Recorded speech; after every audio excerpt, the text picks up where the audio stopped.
Hello everybody, today we're installing the muffler catalytic converter heat shield from Thermotech on our Ram 1500. The kit comes complete with push button fasteners, although we will be installing it with the Thermotech heavy duty spray adhesive. First thing you want to do is to inspect and clean the area you'll be working in. We are going to protect the cab of the truck from the heat generated from the catalytic converter. Next, we measure how much of the material we will need. We will be cutting two 24-inch by 12-inch pieces to adhere to both sides of the vehicle. The kit comes with a generous 24-inch by 40-inch mat of woven silica with a flexible mylar finish. When spraying the quick-drying adhesive, don't be frugal and spray every edge and corner.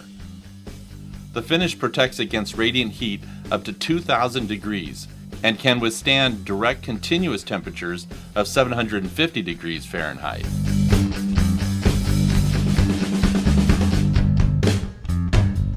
However forgiving, we are able to adjust and press on the material to the factory aluminum heat shield.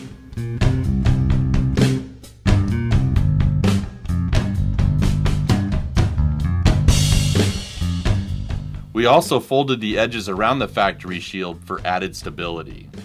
We did this on our back in the driveway in about a half hour's time on each side. Simple and quick installation for sure. This product is perfect for race cars and custom cars that don't have a factory heat shield. Find this and other cool products at thermotech.com.